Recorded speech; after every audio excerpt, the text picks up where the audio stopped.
right, more details on our breaking news out of Annapolis, Maryland. And we're showing you live pictures here on the other side of our screen. And you can see it looks as though as they evacuate the building, the Gazette building, they are asking all of those people to walk out with their hands up. We've seen this before.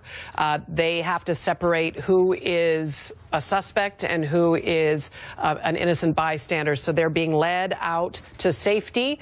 A source tells us, by the way, we've learned some new information that one person is in custody. This person is believed to be the shooter. The source also tells us that multiple people have been wounded. We have not been able to confirm that ourselves. Other news for you, the president, the first lady have been briefed. ATF is on scene, as is the FBI. Again, injuries, people have been shot, but we don't know the number. This is in the building that is that houses the Capitol Gazette, which is also owned by the Baltimore Sun. Here is Anne Arundel Police, the statement that they've given, an update, their tweet confirming active shooter at 888 Bestgate Road in Annapolis. Building is evacuated. Officers continuing to search building. Relocation point is inside Lord and Taylor, as you know, is a retailer inside the mall. Former law enforcement, well, he is a law enforcement expert. Robert Bianchi joins me. And I'm so glad. I know that you've been briefed on what's going on here, but as a former chief of law enforcement for Morris County, New Jersey, you've been briefed on active shooter situations. What is the protocol in a situation like this, Bob? First things first, locate the shooter.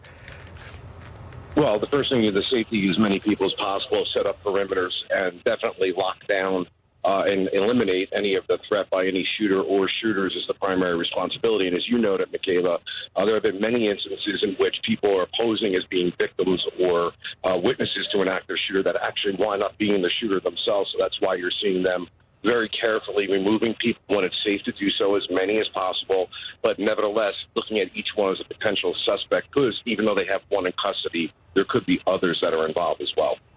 Challenge here in a building that houses a newspaper is you've got people all over the place, right? Hitting deadlines, reporters in and out, journalists in and out, but also not just the journalists that work in that building. There very well could be other offices, right? So they're trying, when they gain entry to a building like this, they want to know the lay of the land.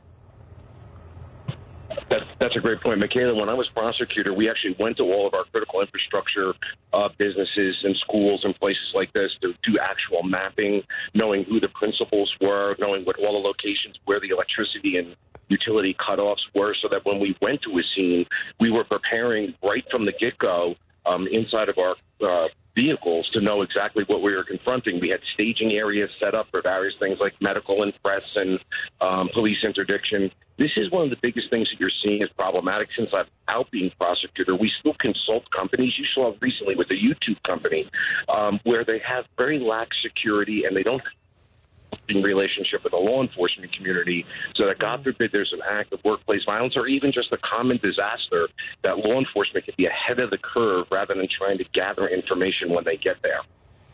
Most newspaper operations do have, as do TV and radio, any journalists, they have some security generally, badges to swipe in and out.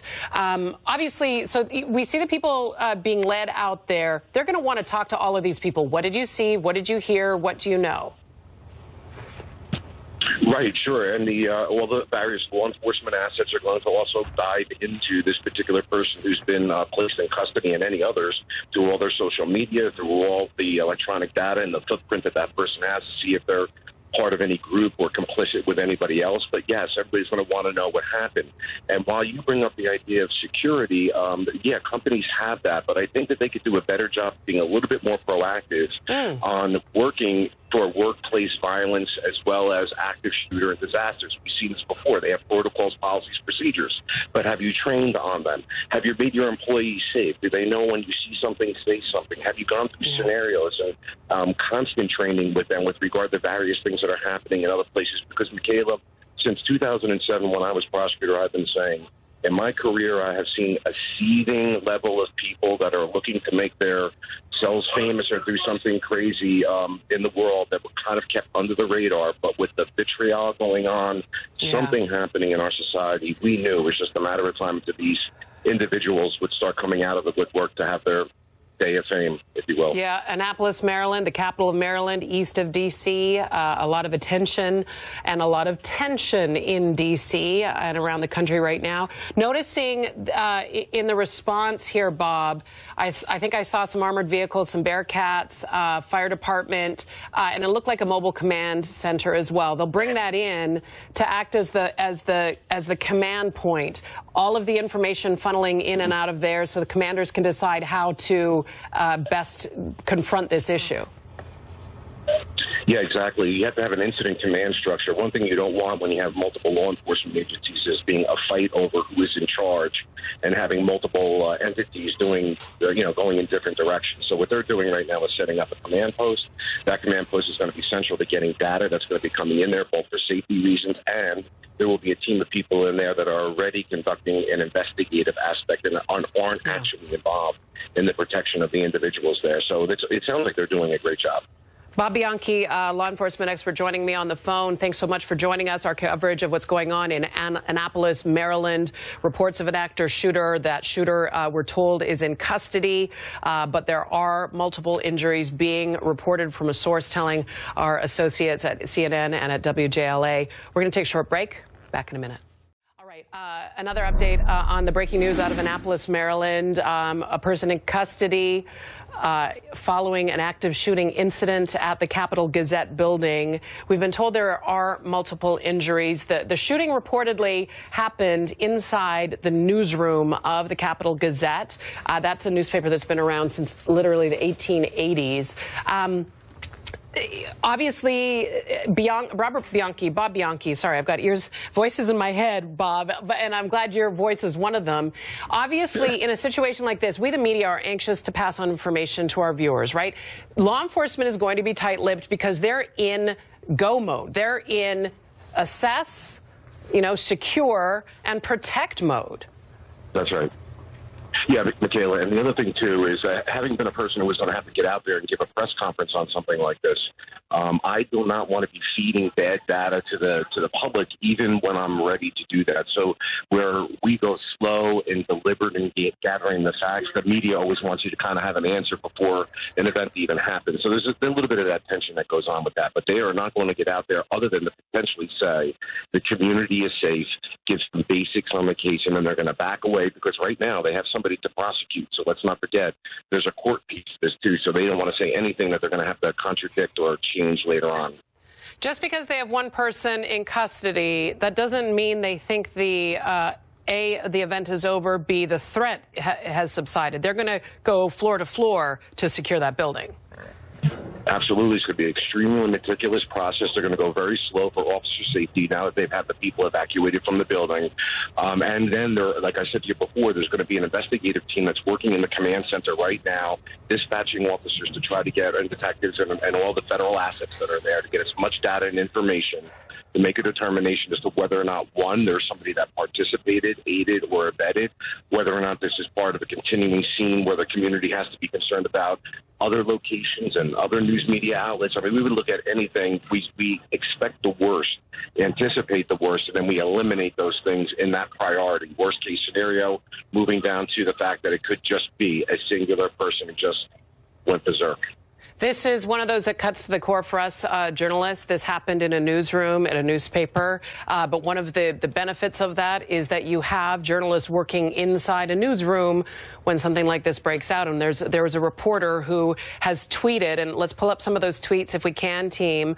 Phil Davis, there's nothing more terrifying than hearing multiple people get shot while you're under your desk and hear the gunman reload.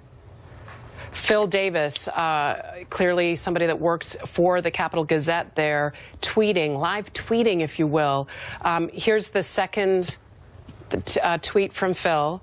Gunman shot through the glass door to the office and opened fire on multiple employees. Can't say much more, and I don't want to declare anyone dead, but it is bad. Bob, hearing this, terrifying to think that this is something that somebody literally went through a short time ago. What do you hear in those tweets? It's chilling. I mean, I'm listening to them, and even though I've been in the business for a long time and dealt with them, any first responder myself has been shot at, you still don't get away from the idea that these people are living their lives one day, and then the next thing they know, they're in shock, they're being shot at, their lives are on the line. But the courage to get on and tweet out is really quite amazing. So, I mean, what can I say? These guys are trying to defend their lives here, and anybody can sympathize with the idea. I'm about ready to go into a public setting right now.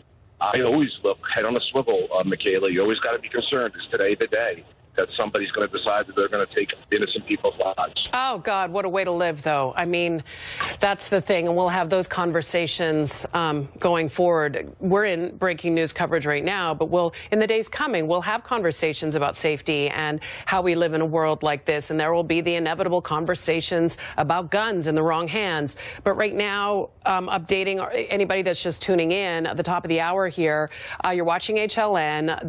There was an active shooter situation in Annapolis, Maryland, at the Gazette building, the newspaper building there. We've been told there are multiple injuries. We do not know about the number of casualties or if there are fatalities, but the law enforcement officials have sent out the periodic update via Twitter. Anne Arundel County law enforcement saying they are evacuating the building. We don't know if the Gazette building, for example, just housed the Gazette or if there were other businesses in there.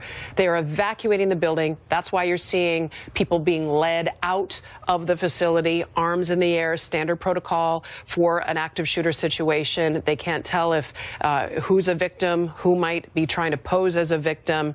One person is in custody. They believe it is the shooter. I think what is particularly unsettling for so many of us is that this happened in a newsroom, especially in our world. These are our brothers and sisters in journalism, to know that they're working to bring you the news, and we don't know what the situation was. Disgruntled? Was it a domestic situation? Was it something further nefarious? We don't know.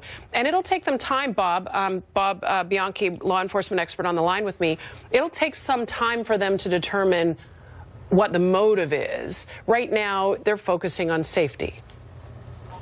Right, safety first. I mean, and then the investigation is going to take a slow turn unless they find some massive development as to what that motive is. But they will find a motive, because people don't do this just simply out of context. It may take some time looking through the digital footprint, interviewing everybody in the person's family, everyone in the person's world, going through the whole social history of the individual.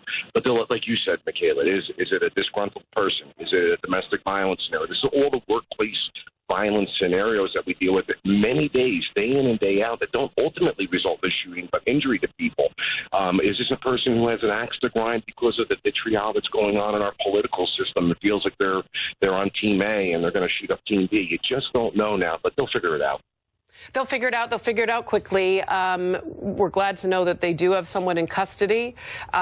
We should update you on a couple of things we've just learned in the last few moments. There has been one patient that's been received at the University of Maryland Medical Center from this Annapolis incident. We don't know the extent of that person's injuries or other information like the age of this person, the gender, etc. We also have been told that the advisement is going out in the area to sort of avoid the area that this is in. If you're local, you know, avoid the area around the Capitol Gazette. And Bob, that brings me to a good question. How do they determine how big the perimeter is going to be? Because as we've seen, even in Parkland, when the school shooting happened there, that shooter left the facility and was on foot and was found, I think it was maybe a mile or so away.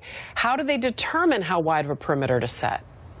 You know, there is no set standard, MichaeLA, but that's another really good question, because you kind of do it based upon the data that you have, and you use the rule of common sense, we would like to say, with these things. Time is on our side. You try to set up a perimeter that you think is large enough. I mean, we had one time where we set up a perimeter, and it happened to encompass a catering hall where a couple was about to be married. They were very, very upset about that because they weren't able to get married, as you can imagine. But nevertheless, we felt it was within the information that we had, and it turned out the person was actually still in the facility where the shooting took place. So it's kind of a little bit of guesswork in your training and experience and how far, depending on how long the shots were fired, or put in a car